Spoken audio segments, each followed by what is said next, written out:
Welcome to About Scripture, a podcast designed to take the listener deeper into Scripture and biblical thought. This podcast is brought to you in partnership with Heritage Christian University, where we help students to thrive in ministry. To find out more, go to hcu.edu. We're also partnering with the Ministry League Network. And now, welcome to the podcast. We are in Daniel 9 this morning. This is the last time I will be speaking in chapel this semester. We are not going to finish Daniel.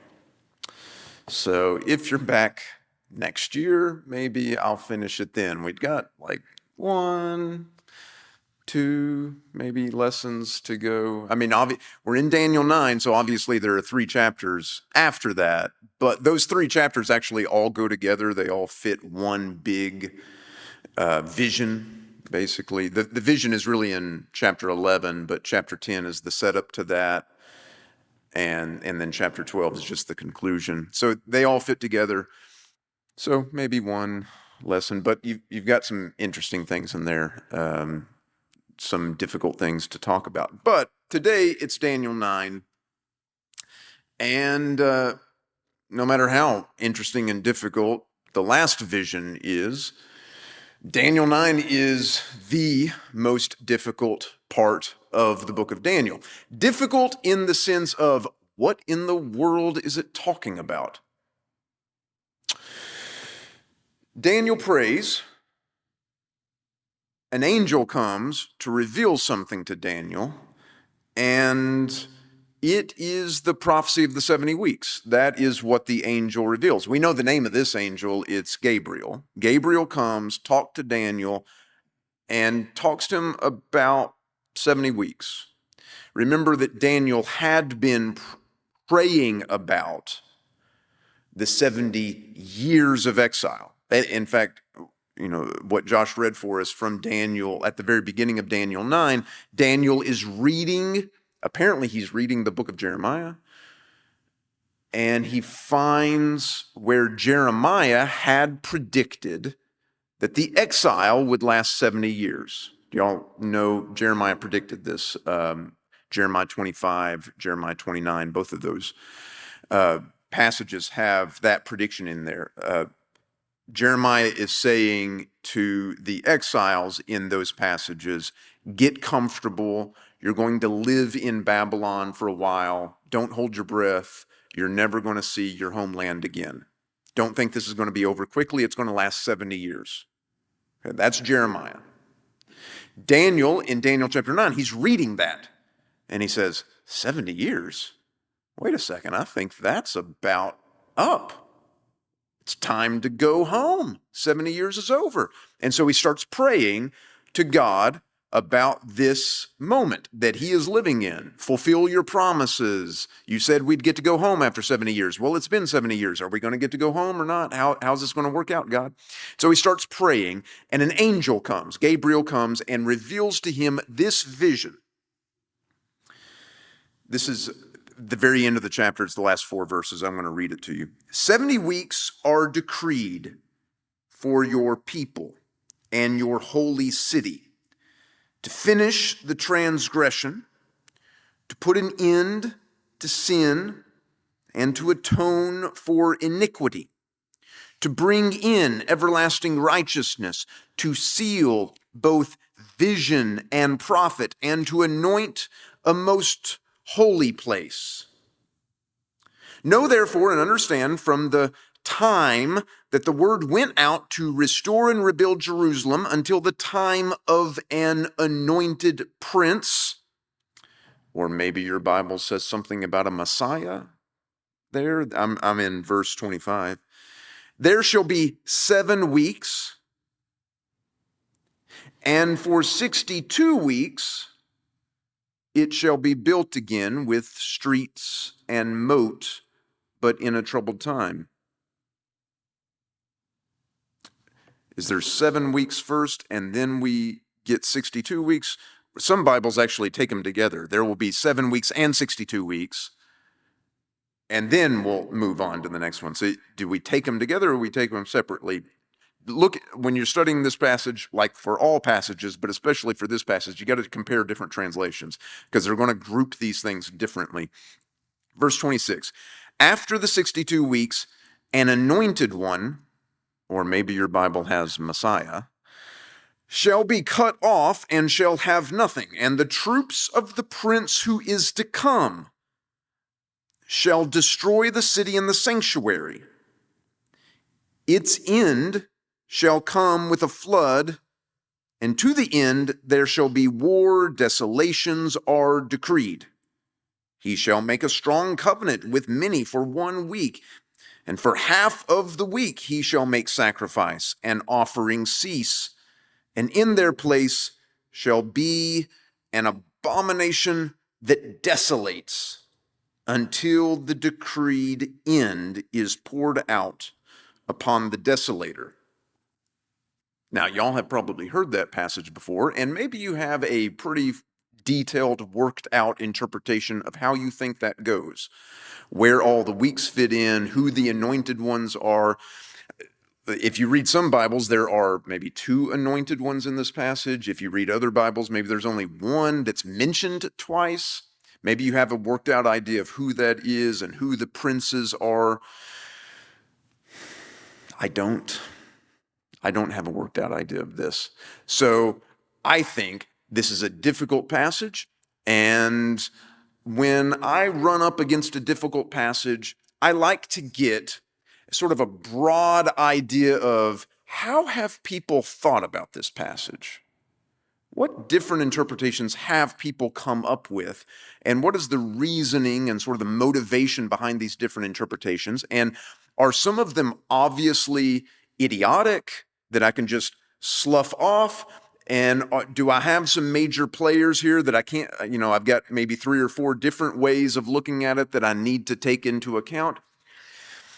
And when I do that and I come up to the point of saying, man, I don't really know which one is right, I like to sort of stop there. I just like stop at that point and say, I'm not going to latch on to any particular interpretation because I don't know which one is right. So I'm just going to let them all sort of exist, and I will be able to maybe talk intelligently or maybe not so intelligently sometimes about these interpretations and try to help people understand why these different interpretations exist. But I myself don't feel some sort of need to, well, this is the one I have nominated as this is the right interpretation. If I can't like demonstrate it and like bring evidence to it that is persuasive to me at all, then I just let it go. And try to imagine, why has God given us such a passage if I can't figure out what it means? And I sometimes find that that is a more fruitful, theologically, devotionally, a more fruitful way of approaching a tough nut like the prophecy of the 70 weeks. Let me commend that approach to you. It might also, temper some tempers. I didn't mean to make that pun, but there it is.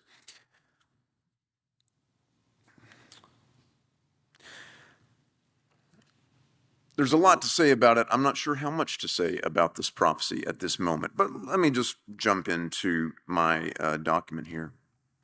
Our chapter in Daniel starts with Daniel reading the words of another prophet, Daniel 9:2. He's reading Jeremiah. The number 70 years as the time span of the exile comes up a couple of times in the book of Jeremiah. Let me give you the exact verses. I mentioned the chapters earlier. Jeremiah 25, verses 11 and 12. And then also Jeremiah 29, verse 10. Now, that is its own set of problems, because the exile did not last precisely 70 years. And it's hard to know exactly how long it did last. Like, if you actually count up the exile, it's hard to know when are you supposed to start counting, even. Like, when are we going to say the exile started so that we know when to count? And then when did it end? That's a little easier. But it's hard to even crunch that number, and that number is definitely an easier number to crunch than the 70 weeks that comes up with Gabriel. There were, in fact, multiple waves of exile. The last chapter of the book of Jeremiah mentions 3 waves of exile. That's Jeremiah 52. One in the 7th year of Nebuchadnezzar, that would be about 597 BC, Jeremiah 52, verse 28. Another wave of exile in Nebuchadnezzar's 18th year, so that'd be about 586 BC, that's Jeremiah 52, verse 29. And then another wave of exile in Nebuchadnezzar's 23rd year, so that would be about 581 BC, Jeremiah 52, verse 30. The second wave of exile that's 586 BC. That is when the temple was destroyed and the Davidic monarchy came to an end. The first wave, that's 597 BC, is when King Jehoiachin was taken to Babylon and his uncle, Zedekiah, started to reign in Judah. It is from this event, the exile of Jehoiachin, that, for example, Ezekiel's prophecies are dated. So see Ezekiel 1, verse 2. The exile came to an end when Cyrus the Great, king of Persia, conquered Babylon and allowed the various peoples to return to their ancestral lands. That year was 539, 538 BC. According to Ezra 1:1, this was the moment to which Jeremiah had been pointing in his predicting the end of the exile. So an exile that starts in 597 BC and ends in 538 BC gets us about 60 years of exile. Is that how we're supposed to count it? Some people have tried to make it more precisely 70. If you take the length of time in which the temple is destroyed, you do get about 70 years there. That's about 586 BC when the temple was destroyed. About 516 is when it was rededicated. That's 70 years. It doesn't seem like that's what Jeremiah was talking about, the temple. It seems like he was talking about the people being displaced from their land. But, you could do it that way if you wanted. And then the other sort of wrinkle here is that Daniel, at the very beginning of the book of Daniel, mentions an exile that is otherwise unattested in all of history, or in the Bible, certainly. That is, Daniel, it says that Daniel himself was taken into exile in the 3rd year of King Jehoiakim, who is Jehoiachin's daddy. And so this would be something like the year 606 BC. Well, if you wanted to count from there, like 606 to 538, 539, that's getting really close to 70 there. So maybe we should take Jeremiah's prediction of the 70 years of exile as a precise number. And that's, even though it's a little off, 68 years or something like that. My tendency, I've already sort of told you how I do biblical interpretation, and my tendency would be to say, I don't want to press the number. I think what Jeremiah was doing was just saying, you're never going to see your homeland again. Get over it. Stop holding your breath. Plant some gardens, build some houses. This is your home now. But don't give up complete hope, because your grandkids are going to go back to Jerusalem. They're going to have, and was it, 60 years? Was it 90 years? It doesn't really matter. 70 years was just this number that he threw out to say, you're never going back to your homeland, but your grandkids are. And I think that number accomplishes that, however you crunch it. And I don't even worry about crunching that particular number. If that's the way I approach Jeremiah's 70 years of exile, I will go ahead and tell you that's something close to that is also how I approach Gabriel's 70 weeks. All right, so let's fast forward to that. Look, we got to skip Daniel's prayer just for time's sake. We're skipping Daniel's prayer. It's a pretty good prayer, and you definitely ought to read it and think about it. But we're going to go ahead and go to the angel now. In response to Daniel's prayer, asking God to remove Israel's sin in light of the end of the promised 70 years of exile, God sends the angel Gabriel to inform Daniel that God will indeed remove sin. But he has a different timetable in mind. Not 70 years, but 70 weeks. And you might think, isn't 70 weeks like a whole lot shorter than 70 years? 70 weeks is like, what is that? Like a year and a half or less than that? Well, that is part of the weirdness of this passage. We'll get to that in a minute. You probably already know the weeks are weeks of years, or at least that's the common thought. The 70 weeks in this passage, as we've already seen, the 70 weeks are divided up into 3 periods. This is what Gabriel says. There's a 7-week period, and there's a 62-week period, and then there's the final week at the end of it all, 1 week. And that final week is actually divided into 2 as well. There's the first half of the final week and the second half of the final week. But maybe there's only 2 big periods. And this depends on, are we supposed to understand the 7 and the 62 weeks as one big chunk, basically 69 weeks, and then you have a final week over here? Or are we supposed to take it as 3 periods, 7 weeks, and then we got 62 weeks, and then we got 1 week? Well, different people take it different ways. I will say, I think in my experience, conservative Christians prefer to take it as 2 chunks rather than 3 chunks. They want to take the 7 and the 62 as one big chunk of time rather than dividing it out. I will say, from my perspective, that is not the obvious way of reading the passage. But the motivation there, I think, is to get the numbers to crunch. Because if you take 7 and then 62 as 2 separate things, the numbers don't work. Or maybe they do, but they don't work for anything that we want them to work for, right? All right, so it's difficulties. All right, so you've got these chunks of time, and some things are going to happen during these weeks beyond simply God's removal of sin. Gabriel's revelation is a little difficult to follow, but it seems to describe a period of suffering for God's people. And we've seen this before. An anointed person, or maybe 2 anointed people, and something called the abomination of desolation. Let me say it again. This is a difficult passage. I don't know what it all means. There are some passages in the Bible that are like arithmetic. 2 + 2 = 4. They seem pretty straightforward, easy to interpret. This is not one of those passages. Daniel 9 is not an arithmetic passage. It is a calculus passage.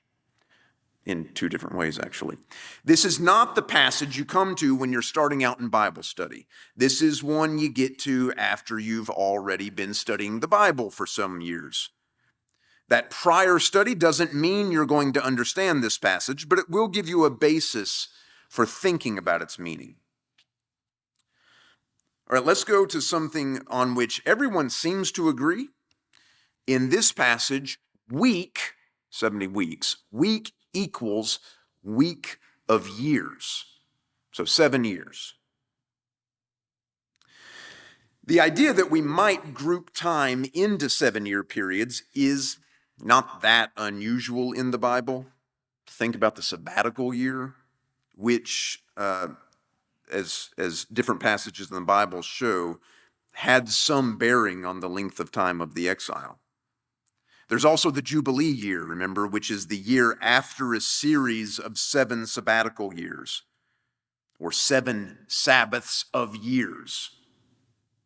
Leviticus 25, verse 8. Other ancient Jewish writings sometimes counted time in generations rather than years, and they would talk about a group of 7 generations as a week So you got these different things. It's not, I mean, it's weird talking about 70 weeks, but the weeks are actually weeks of years. I think that's weird, but if you put it in the context not only of just ancient Jewish literature, but even the Bible, more specifically, it happens other places. Something close to it happens other places. All right, so if Daniel 9 is talking about 70 weeks of years, that is 70 7-year periods, then the total would be 490 years. But are we supposed to take this literally, as if God is giving us a timeline that we should calculate? Or is 70 weeks more symbolic? Sometimes the Bible uses numbers symbolically. When Jesus says you should forgive someone not 7 times, but 77 times, nobody takes it literally. In regard to Daniel 9, conservative Christians usually have tried to take the 490 years literally, at least in my experience. Maybe you know something different. But there are problems with this approach. There are problems with any approach, and the issues are so complex that the passage is best studied verse by verse. We don't have time to do that this morning. I will say, though, that I lean toward the idea of taking the 70 weeks sort of symbolically, or at least as so complicated that God doesn't really intend for us, or for Daniel, to calculate the period indicated by the 70 weeks. That is, I think Gabriel's revelation is intentionally obscure. We're not supposed to crunch the numbers. He has given it to us in so complex a fashion that we can't possibly crunch the numbers anyway.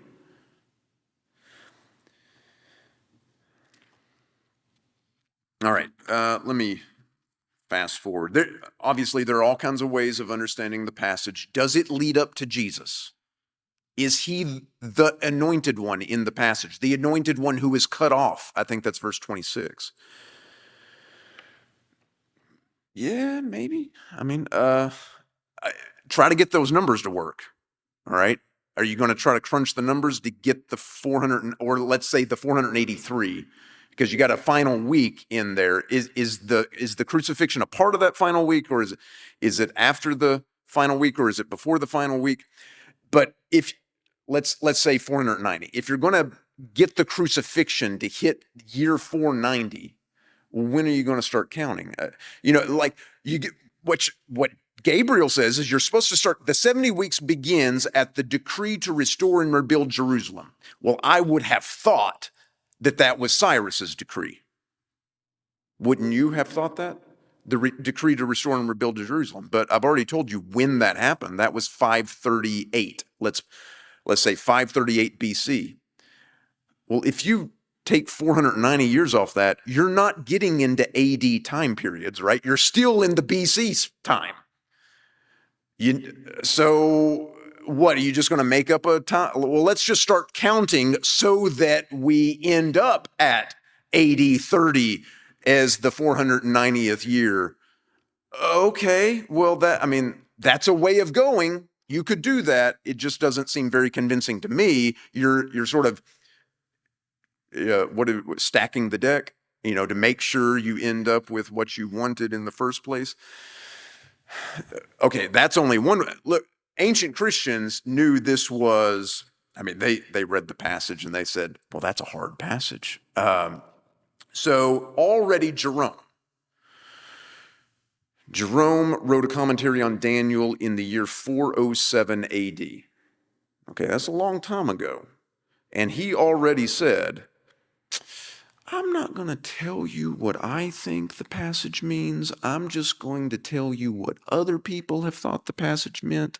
And he chronicled 10 different interpretations, mostly from Christians, one Jewish interpretation as well, but 10 different interpretations, like this guy says it means this, and this guy says it means that. He even has 3 different interpretations from the same guy. You've heard of this guy, Eusebius, the church historian, and Eusebius does indeed give 3 different interpretations. 2 of the different interpretations take the prophecy as winding up with the crucifixion, Jesus, but one of Eusebius's interpretations takes the prophecy as winding up with like one of the Hasmonean high priests, like 200 years before the time of Jesus. So Eusebius is like, I don't know. You could take it this way. You could take it this way. Maybe it's about Jesus. Maybe it's not about Jesus. I can't do any better than that. I mean, they didn't know what it meant. I don't know what it means. That doesn't mean I think that we are completely hopeless here. So let me move on. Oh man, the time. I'll say it again.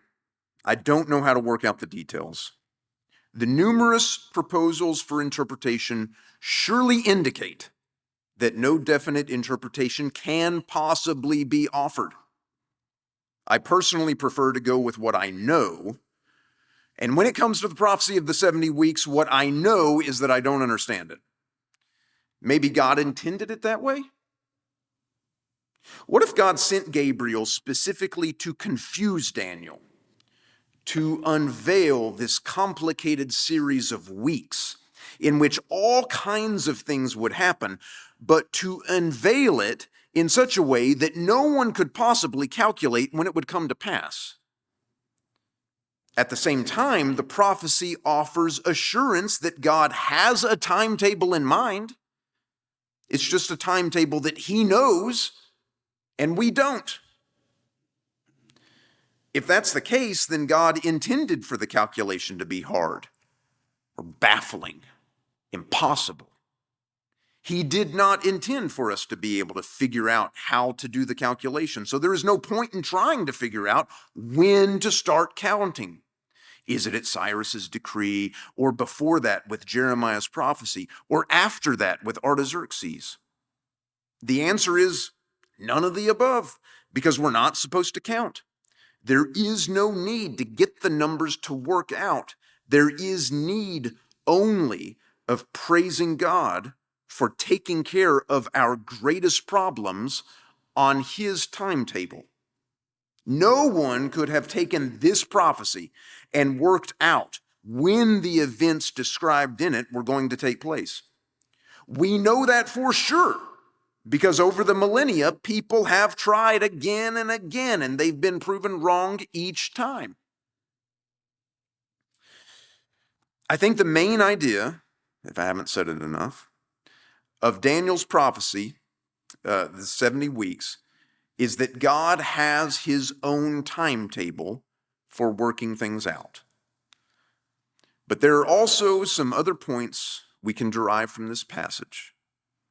Things are not going to get better immediately. Or at least that's what Gabriel wanted to tell Daniel. It's going to get worse before it gets better. God is in control. Human rulers are not in control. God has a plan for bringing an end to sin. That's what I get out of the prophecy of the 70 weeks. Thank you.